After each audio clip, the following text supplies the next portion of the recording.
че трябва да оставим специализираните органи да се свършат работа, да извършат всички процесуално следствени действия. И смятам, че до тогава не може да коментираме и въпрос, който вече не беше зададен за жената. На този въпрос отговарям само, че съм подписан и скрепен декларация. Изразявам съболезнование за чиновото бебе. Това е всичко, което ще кажа. Нека органите безпристрастно, обективно да извършат всички процесуално-следствени действия, да разпитат всички свидетели, надявам се неизбирателни. И едва тогава може да се поставя въпроса за вината и отговорността.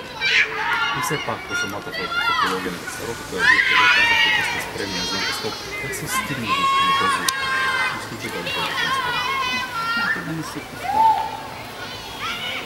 Заявявам отговорно. Зададохме реч. Спряхме стъпи, видях, че манипулирането от главните области. Влезна кръв. Дясното пътно посока Кърджали се явява родина от свещния водач. Единствената ми молба е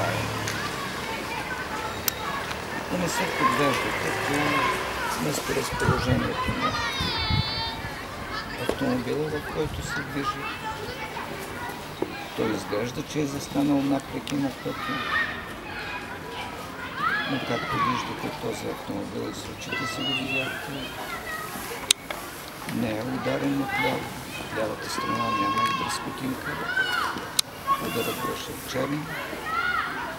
Бях ударен челно. Он мога да бъде ударен челно само ако вече съм заел позиция в дясното пътно.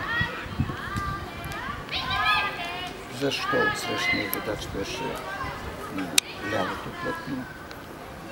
Не мога да кажа. Освен това там виждате и непрекъсната линия. Не мога да коментирам скоростта, с която се издържа. Позволих си да коментирам този детайл, защото той формира обществено мнение, отдаде мен, че съм изскочил, че съм застанал напред. Ако беше така, удар ще да бъде отляво.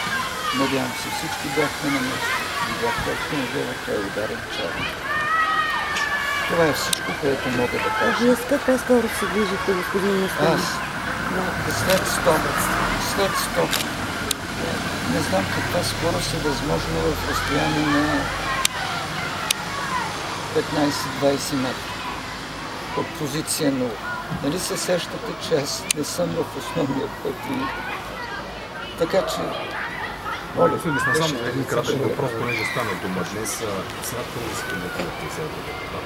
Не, аз по принцип заявих пред моя национален съвет, че листата е за младите. Аз